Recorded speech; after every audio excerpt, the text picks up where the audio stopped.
세상에 떠도는 기묘한 괴담들. 첫 번째 이야기, 지리산으로 수학여행을 가서 실제로 겪었던 실화괴담. 저는 다른 사람보다 영감이 있는 편이라서 기묘한 걸 자주 목격하는 편입니다. 아니나 다를까, 몇 달 전에 다녀온 수학여행에서도 기묘한 일이 있었습니다. 수학여행의 마지막 밤이었습니다. 그날따라 천둥번개가 치는 무서운 분위기였습니다. 같은 숙소 안의 아이들은 저에게 괴담을 해달라고 졸랐고, 평소 괴담을 좋아하는 저는 기다렸다 싶어서 괴담을 쭉 늘어놓기 시작했습니다. 그런데 첫 번째 이야기를 끝내고 두 번째 이야기를 시작하려는데 어둠 속에서 낯선 여자아이가 보였습니다.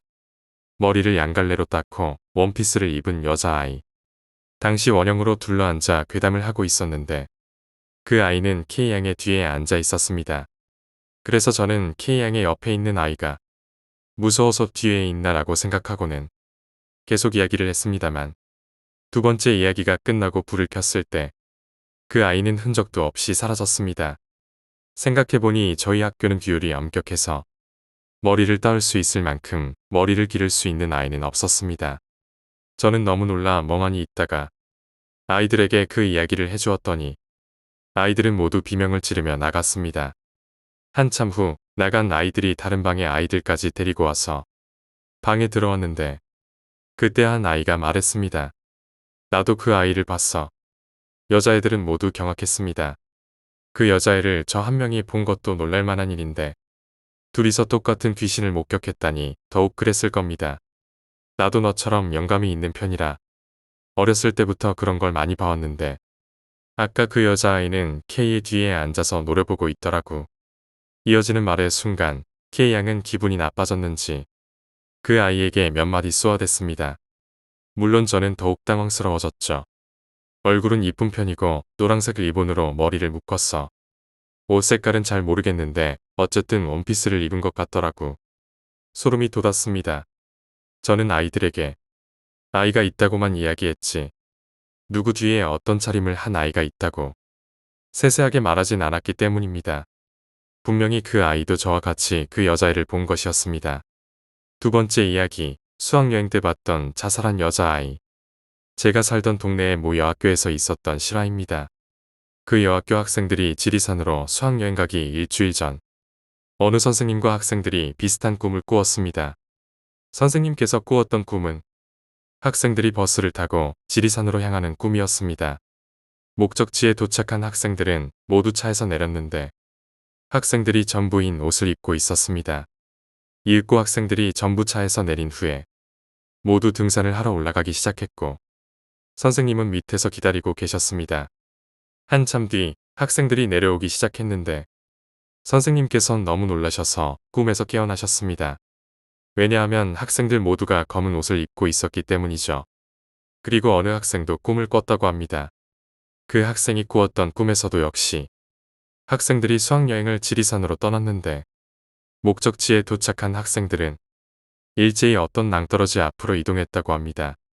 그리고는 미리 준비해온 검은 옷을 갈아입고선 모두들 낭떠러지 밑으로 뛰어내리기 시작했고 깜짝 놀란 그 학생이 옆을 보니 3년 전에 이 학교에서 자살한 여학생이 좋아라 웃으면서 박수를 치고 있었답니다. 그리하여 이런 꿈 이야기들이 퍼지면서 수학여행이 급히 취소되었다는데 만약 수학여행을 갔었더라면 과연 어떻게 되었을까요? 세 번째 이야기, 이상한 경험. 어느 여름날 같은 아파트 단지에 사시는 아버님의 후배분께서 밤 10시쯤에 놀란 얼굴로 뛰어들 듯 저희 집 문을 들어섰습니다. 그분께서는 마음을 쉽게 진정하지 못하시고 털썩 주저앉아 말씀을 이어나가셨습니다. 그날 저녁 그분께서는 새로 차를 구입해 저녁에 드라이브를 나가셨다고 합니다. 새 차로 기분 좋게 한참을 드라이브 하는데 도로에 커다란 수박이 하나 굴러들어 있더랍니다. 그분은 차를 몰아 터뜨려 버릴까 하는 생각에 수박 근처로 차를 몰다가 누군가가 주워가겠지 싶어서 수박 근처에서 급히 핸들을 돌리고 백미러로 뒤를 돌아보았다고 합니다. 그런데 백미러 뒤에는 술에 취한 남자가 인도에 몸을 걸치고 상체만 도로로 엎드린 채 누워 있었다고 합니다. 문득 아저씨의 이야기를 들으며 술상을 준비하는 어머니 곁에서 저도 생각나는 기억이 하나 있었습니다. 중학교 하굣길에 버스에 올라 집에 오는 도중이었습니다. 많은 학생들 사이에서 좌석을 잡아 앉을 수 있어 기분이 좋아졌죠. 운전기사의 반대쪽 첫 좌석에 앉아 지금은 없어진 교회의 옆 도로를 지날 때 도로 반대편에서 지그재그로 춤추듯 오토바이 하나가 달려오고 있었습니다. 술에 취했는지 빠른 속도로 넘어질 듯 공례를 하는 오토바이의 운전기사도 놀라 중앙선을 침범할까 두려웠는지 속도를 늦추는 운전기사의 옆자리에서 그 모습을 지켜보던 나와 승객들은 모두 흥미롭게 공례운전을 지켜보고 있었습니다.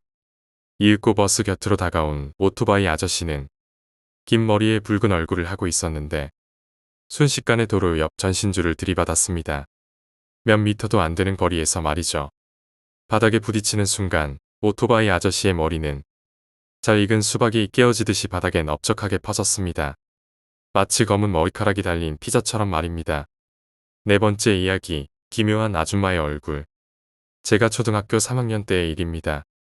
너무 무섭고 생생하게 제 기억 속에 남아있어서 아직까지 기억하고 있습니다. 당시 부모님들의 교육열이 한참 달아올랐을 때여서 너나 할 것 없이 학원에 보냈었습니다. 물론 저희 부모님도 다른 집에게 뒤지지 않기 위해서 저를 학원에 보내셨었죠. 그러고 어느 날이었습니다. 그날은 무척이나 비가 많이 내리고 천둥번개도 치는 음산한 날씨가 계속되는 하루였습니다. 저는 평소와 다름없이 절친한 친구와 함께 학원에 가고 있었습니다. 그런데 오늘따라 그 친구에게 심부름이 있어서 다른 길로 가야 했는데 하필이면 그 길은 평소에 안 좋은 소문이 많은 길이었습니다. 그 길은 인적도 드물 뿐더러 무덤가도 많았습니다. 그래서 귀신이 나온다던지 자살한 사람이 많아서 교통사고가 많이 난다는 등의 소문이 많은 곳이었죠. 걷다가 보니 온통 하얀색에 검정색 물방울의 무늬가 있는 원피스를 입고 있는 어떤 아주머니를 보게 되었습니다. 아주머니는 우리처럼 걷고 있는 상태도 아니었고 그렇다고 길가에 멈춰 있는 상태도 아니었습니다. 뭐라고 표현해야 할지는 모르겠지만 저희가 계속 걸으면 걸을수록 그만큼 아주머니와 거리가 멀어졌습니다. 아주머니는 저희 눈에 계속 서 있는 걸로 보였는데 말이죠. 계속 걷다 보니 아주머니와 저희와의 거리가 좁혀졌습니다. 그때 마침 아주머니께서 손지갑을 떨어뜨리셨습니다만 아주머니는 손지갑을 주울 생각도 하지 않은 채 그대로 서 있으셨습니다. 보다 못한 제가 손지갑을 주워드렸고 아주머니는 아무 말 없이 손지갑을 받으시며 얼굴을 스르륵 돌렸습니다. 순간 저는 비명을 지르며 그 도로를 벗어났습니다. 풍성한 머리 때문에 보이지 않았던 아주머니의 얼굴. 그것은 정말 공포 그 자체였습니다. 저를 향해 돌려진 아주머니의 얼굴은 눈, 코, 입 하나 없이 밋밋했습니다. 다섯 번째 이야기, 저주. 예전에 여자친구랑 동거할 당시의 일이다. 사실 동거를 시작한 이유도 여자친구가 그녀의 아버지와 큰 싸움을 했기 때문이었다. 그녀의 아버지는 목수 일을 하셨는데 상당히 완고한 분이셨다. 그다지 만난 적은 없지만 나에게 있어서 상당히 두려운 존재였다. 하는 수 없이 그녀는 나와 있는 돈 없는 돈을 끌어모아 욕실도 없는 낡은 아파트를 빌려 동거를 시작했다. 그러나 그 집은 정말 최악의 아파트였다. 바퀴벌레는 누글누글하고 다다미는 습기에 절어 눅눅하고 위층에는 가수를 꿈꾸는 청년이 사는지 하루 종일 큰 소리로 노래 연습을 했으며 옆집에 사시는 할아버지는 겉모습부터가 섬뜩했다. 아무튼 그런 남루한 환경도 점차 적응을 하며 여자친구와 동거 생활을 지속했다. 나는 건축 현장에서 아르바이트를 하고 여자친구는 가라오케에서 밤근무까지 하며 생계를 지탱했다. 그렇게 동거를 시작한 지 반년 정도 지나고부터 이상한 일이 생기기 시작했다. 어느 날 아침 아르바이트를 가려고 자전거를 탔는데 느낌이 이상해서 보니 자전거 타이어에 펑크가 나 있었다. 어쩔 수 없이 아르바이트는 한동안 걸어서 다녔다. 그리고 쉬는 날에 자전거 가게에 가서 수리를 받았다. 펑크 수리는 타이어에 구멍이 많으면 많을수록 금액이 높아진다고 한다. 내 자전거는 적어도 대여섯 개는 구멍이 나 있었다. 자전거 가게의 주인은 누군가 못 같은 것으로 찌른 자국일 거라고 했다. 우리 집에는 욕실이 없었기 때문에 매일 밤 여자친구와 목욕탕을 다니는 것이 일과였다. 자전거를 수리한 뒤 여자친구를 태우고 목욕탕에 갔다가 씻고 나와 자전거를 탔는데 느낌이 이상했다. 확인해보니 아니나 다를까 펑크였다. 자전거 가게에 수리를 맡기러 가서 확인해보니 엄청난 수의 구멍이 뚫려 있었다. 어느 날은 여자친구가 내 자전거를 타고 마트에 갔다가 장을 다 보고 나와보니 펑크가 나 있기도 했다. 내가 자전거를 지하철역 앞에 세워놓고 친구를 만났다가 돌아와 보니 펑크가 난 적도 있었다. 하도 빈번히 펑크가 나다 보니 타이어는 이미 손을 댈 수 없을 정도로 너덜너덜해져 있었다. 자전거 가게 주인 말에 따르면 앞뒤 바퀴 둘 다 새 걸 다는 것보다 차라리 자전거를 새로 사는 편이 낫다고 했다. 그런 식으로 나는 자전거를 새로 사고 다시 펑크 공세에 시달리다가 다시 새 자전거를 사는 것을 반복하다 어느덧 자전거를 세 대째 갈아치우게 되었다. 도대체 누구 짓인지는 모르지만 무차별적 장난이라고 치기에는 당하는 횟수가 너무 많았다. 누군가 우리를 스토킹이라도 하지 않는 이상 이렇게 우리 자전거만 집중해서 노릴 리가 없다. 나와 여자친구의 짜증은 거의 극에 달했다. 위층에 살던 가수 지망생, 옆집에 사는 섬뜩한 노인, 의심의 의심은 꼬리를 물었다. 무엇보다도 결정적 사건은 여자친구와 여행을 갔을 때였다. 렌트카를 빌려서 둘이서 멀리 여행 갔다 돌아오는 길이었다. 휴게실에서 밥을 먹고 차에 탔는데 이상하게 기우는 느낌이었다. 설마 하며 내려서 자동차 타이어를 확인해보니 오른쪽 앞바퀴와 뒷바퀴에 펑크가 나 있었다. 화가 나기는커녕 무섭기까지 했다. 우리의 여행 계획은 어떻게 알았으며 단지 바퀴를 펑크내고 싶다는 일념으로 여기까지 쫓아온 건가? 집념도 보통 집념이 아니었다. 도대체 우리가 무슨 짓을 했길래 이렇게 원망을 받는 것일까? 도청기라도 설치되어 있나 싶어. 여자친구와 집안 콘센트란 콘센트는 전부 분해해서 뒤져보았지만 도청기 같은 것은 물론 발견되지 않았다. 그러던 어느 날 나는 건축 현장에서 아르바이트 하던 중 부상을 입었다. 못을 보지 못하고 힘껏 밟아버린 것이다. 곧장 병원에 가긴 했지만 못이 녹슬었을 가능성도 있고 해서 상당한 의료 조치를 받았다. 집으로 돌아가 여자친구에게 말하자 대번에 얼굴이 어두워졌다. 만약 자기가 타이어라고 치면 펑크가 난 상황인 거네. 나는 그녀의 말을 듣고 처음으로 나의 상처와 펑크 사건들을 연관지어 생각하게 되었다. 그럴 거라고까진 생각지도 못했다. 하지만 만에 하나 정말로 내가 그 펑크 사건들의 일환으로 다친 거라면 범인은 인간이 아닌 존재인 건가?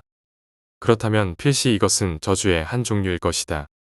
여자친구는 금방이라도 울 듯한 표정이었다. 그럴 리가 없잖아. 나는 여자친구를 안심시켰지만 내심 속으로는 무서워 어쩔 수가 없었다. 어떤 상황을 생각해도 최악으로 치닫고 만다. 혹시 이 아파트가 저주를 받은 것은 아닐까? 나는 혹시라도 여자친구까지 다치게 되는 것은 아닌가? 그게 가장 두렵고 무서웠다. 다행히도 아직까지 여자친구의 신변에 이상은 생기지 않았다. 몇 주간 고민 끝에 여자친구를 다시 본가로 들여보내기로 했다. 혼자서 그 낡은 아파트에 사는 것은 무서웠지만 내 본가는 상당히 먼 지방에 있어서 돌아가기가 힘들었다. 그렇다고 새로운 보금자리를 구할 경제적 여유도 없었다. 다리의 상처 때문에 아르바이트를 나갈 수도 없었다. 어쩔 수 없이 나는 그 아파트에 계속 남아 생활했다. 그러나 뜻밖에도 그녀가 본가로 돌아가자 그렇게 빈번히 발생하던 펑크 사건이 거짓말처럼 그쳤다. 여자친구도 의아해했다. 우리는 동거는 그만두었지만 여전히 교제를 지속했다. 펑크 사건이 멈추고 평온한 나날이 흐르던 어느 날이었다. 여자친구의 아버지가 돌아가셨다. 그리고 장례식에 참석하기 위해 찾아간 그곳에서 이상한 이야기를 들었다. 돌아가신 여자친구의 아버지가 나를 상당히 미워했다는 것이었다. 소중하고 소중한 딸을 빼앗아간 남자라고 인식했던 것 같다. 여자친구의 아버지는 목수였다. 못을 접할 기회가 많은 직업이다. 그는 나에 대해서 미움과 원망을 담아 매일 몇 번이고 목재에 못을 박았다고 한다. 마치 지피형의 못을 박듯이 말이다. 그렇게 하고 나면 기분이 상쾌하더라고 하던데. 라고 여자친구의 어머니는 웃으며 농담 삼아 말씀하셨지만 나는 웃을 수 없었다. 물론 그분의 행동과 자전거 펑크 사건, 내 다리에 상처에 연관이 있을 거라고는 생각되지 않지만 왜인지 나는 영정을 쳐다볼 수가 없었다. 여섯 번째 이야기, 하얀 손. 어렸을 때 친구와 함께 뒷산에 탐험하러 놀러 갔다. 그 무렵 TV 프로그램에서 탐험하는 내용의 방송이 많았기 때문에 어린이들 사이에서도 탐험 놀이가 유행이었다. 내가 살던 동네는 시골이어서 탐험할 곳은 얼마든지 있었다. 그날도 나는 친구와 탐험을 하러 그 숲으로 갔던 것이다. 그 숲은 밭으로 둘러싸인 작은 숲이었다. 긴 세월 존재해왔던 무성하게 우거진 그 숲은 흡사 동떨어진 섬과 같이 보였다. 아이가 오르기에는 조금 빽빽하고 가파른 숲이었지만 우리는 몇 번이고 미끄러지고 떨어지며 어떻게든 숲에 올랐다. 무더운 날이었다. 숲을 오르다가 녹초가 된 우리는 나무 그늘에 앉아 잠시 휴식을 취하고 있었다. 문득 숲 안쪽에 시선이 갔다. 숲의 정중앙측에는 한 송이의 하얀 꽃이 피어 있었다. 나뭇잎 사이로 흩뿌려지는 빛이 마치 스포트라이트처럼 그 꽃을 비추고 있었다. 실로 아름다운 광경이었다. 나와 친구는 그 아름다움에 감동하여 잠시 동안 꽃을 감상했다. 진짜 예쁘다. 우리 조금 더 가까이 가서 보자. 친구가 먼저 일어나 그 꽃을 향해 다가갔다. 그러나 갑자기 울음이 섞인 비명을 지르더니 친구는 반대 방향으로 뛰기 시작했다. 친구가 왜 갑자기 달아나는지 이해가 되지 않아. 잠시 그 모습을 바라보다가 나도 함께 일어나 그의 뒤를 따랐다. 숲을 벗어나기 직전 꽃을 향해 마지막으로 돌아보았을 때 나는 깨달았다. 그것은 꽃이 아니었다. 새하얗고 가느다란 사람의 손이었다. 지면 위로 쏟아있는 그 손은 격렬하게 흔들리고 있었다. 우리는 그 숲에서 정신없이 달아났다. 일곱 번째 이야기, 검은 형상. 나는 나가사키 시내에 있는 대학에 다녔었다. 4학년 여름 때 동아리 회식에서 2차로 노래방을 갔다가 집으로 가는 길이었다. 전차는 끊겼고 버스도 배차 시간이 너무 길고 택시도 잡히지 않아서 결국 걸어가기로 했다. 가는 길에 있는 평화공원은 심령 스팟으로 유명해서 이 밤중에 그 옆을 지나가고 싶지 않았지만 집에 가려면 그 길을 반드시 지나갔어야 했기 때문에 어쩔 수 없었다. 공원에 가까워질수록 구석 쪽에 인기척이 느껴졌다. 가까워지면서 본 그것은 사람의 형상 같은 검은 그림자였다. 형체를 식별하기가 쉽지는 않았지만 두 눈만은 생생했다. 나는 그것과 눈이 마주치고 말았다. 무서워서 눈을 피하고 걷는 속도를 높였다. 바로 등 뒤에서 또벅또벅 발소리가 들리기 시작했다. 소름이 돋았다. 핸드폰을 꺼내들고 문자를 보내는 척, 인터넷 서핑을 하는 척, 딴청을 부리며 횡단보도를 건너려는데 하필 신호가 빨간불로 바뀌고 말았다. 밤중이었지만 근근히 자동차가 다녀서 무단 횡단을 할 수가 없었다. 걸음을 멈추고 서서 신호를 기다렸다. 그러자 뒤따라 오던 것이 내 옆에 나란히 서더니 고개를 숙여 내 얼굴을 들여다보았다. 불에 그을린 듯한 냄새가 나서 토할 것 같았지만 필사적으로 보이지 않는 척했다. 눈이 마주쳤기 때문에 내가 볼 수 있는지 확인하려 했던 것 같다. 저 앞에 택시가 오길래 잡아 타려고 했는데 승차 거부를 당했다.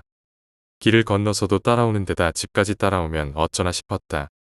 그때 아까 날 지나쳐갔던 택시가 다가와서 내 앞에 섰다. 이상한 검은 물체보다는 이상한 기사 아저씨가 낫겠다 싶어서 망설임 없이 올라탔다.